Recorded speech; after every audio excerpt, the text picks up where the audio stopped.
Hello friends, welcome back to my channel. तो friends, मेरा नाम है अजीम अहमद और आप देख रहे हैं अकाउंट्स इन्फॉर्मेशन। तो इस वीडियो के अंदर आज मैं आपके साथ कुछ क्वेश्चंस जो अकाउंटिंग के अंदर पूछे जाते हैं, यानी कि आप अगर अकाउंटिंग का इंटरव्यू देने जाएं तो आपसे ये कुछ इंपॉर्टेंट सवाल हैं जो पूछे जा सकते हैं। तो फ्रेंड्स, अगर आपको वीडियो पसंद आए तो आप इस वीडियो को लाजमी लाइक करें, अपने दोस्तों के साथ शेयर करें और फ्रेंड्स मेरे चैनल अकाउंट्स इन्फॉर्मेशन को लाजमी सब्सक्राइब करें। तो फ्रेंड्स, इस वीडियो के अंदर आप देखेंगे कुछ क्वेश्चन से मैंने यहाँ पे लिखा है basic question of accountant interview.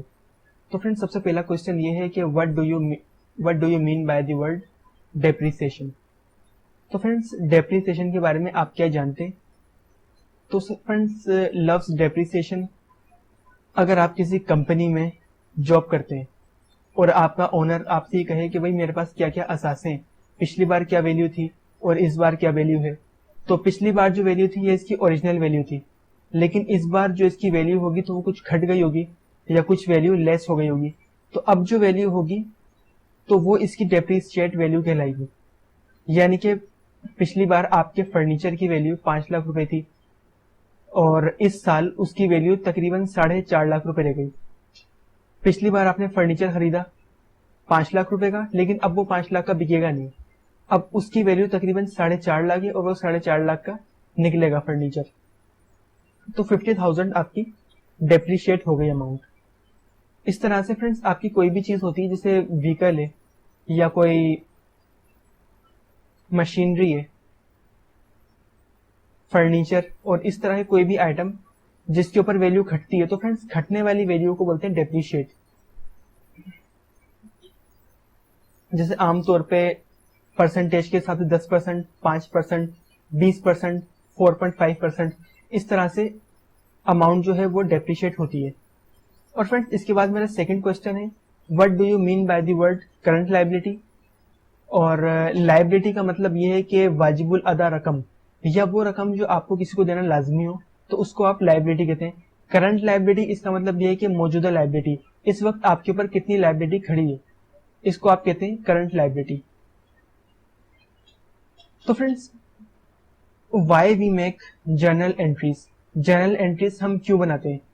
तो फ्रेंड्स, फॉर एग्जाम्पल, आपने अपनी कैश बुक के अंदर कुछ आइटम इस तरह के चढ़ा लिए, कुछ वाउचर्स जो आपके पास एक्सपेंस हुए या जो आपकी इनकम हुई है, लेकिन आपके पास कुछ असेट हैं या कुछ लायबिलिटी हैं, वो आप अपने कैश बुक के अंदर नहीं दिखा सकते, वो आप डायरेक्ट दिखाएंगे लेजर के अंदर। इसके लिए आप कुछ जेवी पास करेंगे। जेवी पास करने के लिए आपको जर्नल एंट्रीज की जरूरत पड़ती है, इसके लिए आप जेवी बनाएंगे। तो फ्रेंड्स, इसका मतलब यह है कि why we make journal entries, हम जेवी को लेजर में ले जाने के लिए हम जर्नल एंट्रीज को यूज करते हैं। और फ्रेंड्स, नंबर 4 है, what do you mean by the word goodwill. और नंबर 5 है, what do you mean by this break even point. और इसके बाद है number 6, what is trading account, ये आपसे पूछा जा सकता है। और friends, what is profit and loss account और व्हाट इज बैलेंस शीट। इसके अलावा what we are making balance sheet at the last of year. तो फ्रेंड्स, नंबर 7 पे है मेरे पास, what is profit and loss account. Profit and loss account क्या है? तो फ्रेंड्स, सबसे पहले हम बनाते हैं अपने पास कैश बुक, फिर लेजर, फिर ट्रायल बैलेंस, फिर प्रॉफिट एंड लॉस, फिर बैलेंस शीट। तो फ्रेंड्स, प्रॉफिट एंड लॉस बनाने का मकसद ये है कि हमारे पास जो भी इनकम आ रही है, ये जो भी हमारे पास एक्सपेंस हो रहे हैं, तो इनकम में से हम अगर एक्सपेंस को माइनस करेंगे तो हमारे पास जो भी अमाउंट बनेगी वो कहलाएगी सरप्लस फॉर दी पीरियड या सरप्लस फॉर दी ईयर। तो ये चीज हमें पता चलेगी सिर्फ प्रॉफिट एंड लॉस अकाउंट के अंदर ही कि हमारे पास मुनाफा हो रहा है या फिर हमारा नुकसान हो रहा है। मुनाफा हो रहा है तो किस वजह से, नुकसान हो रहा है तो किस वजह से, तो ये हमें पता चलता है अपनी प्रॉफिट एंड लॉस के अंदर से। तो इसलिए जरूरी है कि हम प्रॉफिट एंड लॉस अकाउंट को बनाते हैं। और what is balance sheet, balance sheet क्या है? तो फ्रेंड्स, बैलेंस शीट वो होती है, तो फ्रेंड्स बैलेंस शीट हम बनाते हैं इसलिए कि हमें पता चले कि हमारे साल के एंड में कितना हमारे पास असेट है, कितनी हमारी लायबिलिटी है। असेट जैसे हमारा कैश है, बैंक है, या फिर कोई फर्नीचर है, मशीनरी है, कोई बिल्डिंग है, लैंड है, इस तरह की चीजें हमारी असेट कहलाती है। और लायबिलिटी वो चीजें जो हम किसको अदा करते हैं, जैसे short term liability, long term liability, या फिर इस तरह की चीजें जो हमें किसी को अदा करनी होती है, जो हमारे पे वाजिब होता है कि हम किसी को दें।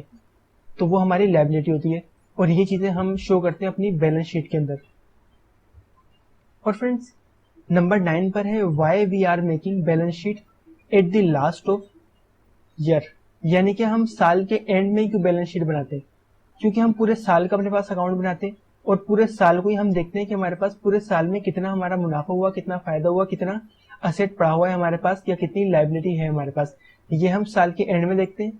और फ्रेंड्स हमारा पीरियड होता है जुलाई टू जून।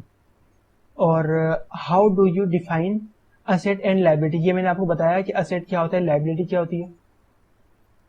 और what is the difference between cash and capital, तो फ्रेंड्स कैश तो वही होता है जो हमारे पास बैंक के अलावा, यानी कि जो हमारी पैसे होते हैं उसको हम कैश बोलते हैं। लेकिन कैपिटल, कैपिटल वो होता है जो हम अपने कोई बिजनेस खोलते हैं, बिजनेस खोलने के लिए हमारी क्या क्या चीजें लगती हैं उसको हम कैपिटल बोलते हैं। यानी कि मैंने एक बिल्डिंग खरीदी तो वो मेरा कैपिटल है, बिल्डिंग के अंदर मैंने कुछ फर्नीचर रखा वो मेरा कैपिटल हो गया, और इसके अलावा मैंने कुछ कंप्यूटर या कुछ इस तरह की चीजें रखी, चेयर्स वगैरह, और उसमें मैंने कुछ पैसे वगैरह लगाए अपने, तो उन पैसों को कहेंगे कैपिटल। बिजनेस को खड़ा करने के लिए हमारे पास जिन चीजों की जरूरत पड़ेगी उनको हम कहेंगे कैपिटल। और फ्रेंड्स नंबर 12 पर है मेरे पास what is bank reconciliation, bank reconciliation क्या है, या बैंक रिकंसिलेशन को हम क्यों यूज करते हैं। तो फ्रेंड्स अगर आप देखें कि हम अकाउंट तैयार करते हैं या फिर आप किसी अकाउंटेंट से बोलते हैं कि भाई ये मेरे अखराजात हुए हैं या ये मेरी इनकम है, तो आपको ये चेक करना है कि वाकई ये ठीक है या नहीं। उसके लिए आप किसी बाहर के बंदे को हायर करते हैं जिसे हम कहते हैं ऑडिटर। और ऑडिट हम करवाते इसलिए कि हमें पता चले कि अकाउंटेंट जो है वो कोई फ्रॉड तो नहीं कर रहा है, या फिर वो हमें मिसगाइड तो नहीं कर रहा है, या फिर उसके पास खुद से इतनी इन्फॉर्मेशन है या नहीं कि वो अकाउंटिंग तैयार कर सके। तो फ्रेंड्स इसके लिए हम बाहर के बंदे को हायर करते हैं जिसे हम ऑडिटर कहते हैं। और ऑडिटर ये काम करता है कि चेक करता है कि हमने जो अपने पास इनकम या एक्सपेंस चढ़ाए हैं तो क्या वो बैंक स्टेटमेंट के साथ टैली करते हैं या नहीं। तो अगर वो टैली करते हैं तो इसका मतलब ये है कि हमने बैंक रिकंसिलेशन की है, या फिर अगर नहीं करते तो हमें पता चल जाता है कि हमने बैंक रिकंसिलेशन के अंदर क्या गलती करी है, या क्या चीज हमने ज्यादा चढ़ाई है, या क्या चीज हमने कम चढ़ाई है। और फ्रेंड्स नंबर 13 है हमारे पास what is the difference between cash flow and fund flow. और इसके अलावा हमारे पास है number 14 how many type of cash book. तो फ्रेंड्स हमारे पास कैश बुक की 2 टाइप्स होती हैं।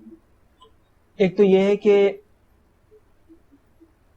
वन साइड कैश बुक, और नंबर 2 साइड कैश बुक। यानी कि एक तो ये है कि हमारे पास 2 साइड होती है कैश बुक के अंदर, और एक सिंगल होती है जिसके अंदर हम दोनों तरफ वाजे नहीं करते कि ये हमारी इनकम आ रही है, ये हमारे एक्सपेंस आ रहे हैं, पता तो चल जाता है हमें, लेकिन वो साइड सिंगल होती है। अगर सिंगल हो तो हम उसको बोलेंगे सिंगल साइड, और अगर डबल हो तो हम बोलेंगे डबल साइड कैश बुक। और फ्रेंड्स नंबर 15 है कि cash concept and accrual concept, what do you mean by this. और number 16 why I make budget या फिर बेनिफिट बजट। तो फ्रेंड्स हम बजट या फिर बेनिफिट बजट को क्यों बनाते हैं और इसका फायदा क्या होता है।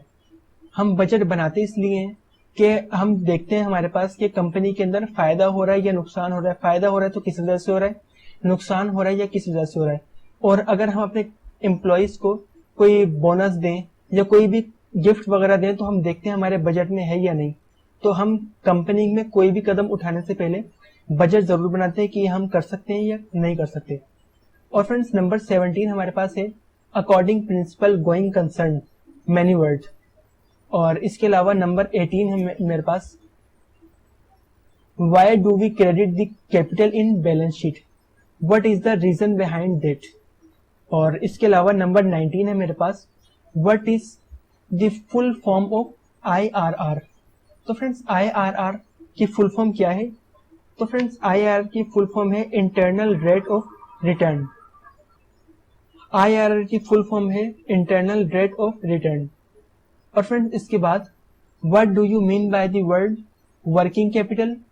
और number 21 time value of money, और व्हाट डज इट मीन, इसका मतलब क्या है। और नंबर 22 पर है मेरे पास व्हाट इज डेरिवेटिव। और नंबर 23 है मेरे पास do you know mean by share. और नंबर 24 है what do you mean by different between dividend and debenture. और फ्रेंड्स नंबर 25 है मेरे पास, what do you mean by word mutual fund. और नंबर 26 है मेरे पास, what is the difference between FDI and FII. तो फ्रेंड्स एफडीआई की फुल फॉर्म है मेरे पास foreign direct investment, FDI foreign direct investment. और एफआईआई, एफआईआई की फुल फॉर्म है foreign institutional investor, foreign institutional investor. और फ्रेंड्स नंबर 27 है मेरे पास, what is the difference between IPO and FPO. तो फ्रेंड्स आईपीओ की फुल फॉर्म है मेरे पास initial public offering, initial public offering. और एफपीओ की फुल फॉर्म है मेरे पास FPO follow on public offer, follow on public offer. ये मेरे पास है एफपीओ की फुल फॉर्म। और फ्रेंड्स नंबर 28 है मेरे पास, do you know about which type of entry system. Do you know which type of entry system. तो ये मेरे पास है डबल एंट्री सिस्टम और सिंगल एंट्री सिस्टम। और फ्रेंड्स नंबर 29 है मेरे पास, what do you understand by the double entry system. यानी कि आप डबल एंट्री सिस्टम को किस तरह समझते हैं या फिर आप इसको किस तरह समझा सकते हैं। और what do you understand by the single entry system. तो फ्रेंड्स ये डबल एंट्री सिस्टम है और ये सिंगल एंट्री सिस्टम है, सवाल दोनों का सेम ही है, वो डबल हो गया ये सिंगल। मैंने आपको बताया था कि कैश बुक दो टाइप्स की होती है, डबल एंट्री और सिंगल, ये वही सवाल है बिल्कुल। तो फ्रेंड्स ये है कुछ 30 क्वेश्चन आंसर जो आपसे पूछे जा सकते हैं। तो फ्रेंड्स आपको इन कुछ क्वेश्चन की तैयारी करके जाना है। अगर आप इंटरव्यू के लिए जाएंगे यकीनन इसके अंदर से कुछ ना कुछ सवाल तो आएंगे। हो सकता है कि तमाम सवाल इसके अंदर से आए या कुछ ना कुछ सवाल इसके अंदर से आ सकते हैं, तो आपको इनकी तैयारी करके जाना होता है इंटरव्यू के लिए। तो फ्रेंड्स आई होप कि वीडियो आपको पसंद आएगी। अगर आपको वीडियो पसंद आया तो आप इस वीडियो को लाजमी लाइक करें, अपने दोस्तों के साथ शेयर करें और फ्रेंड्स मेरे चैनल अकाउंट्स इन्फॉर्मेशन को लाजमी सब्सक्राइब करें ताकि मेरी आने वाली वीडियो आपके पास वक्त पर पहुंचती रहे।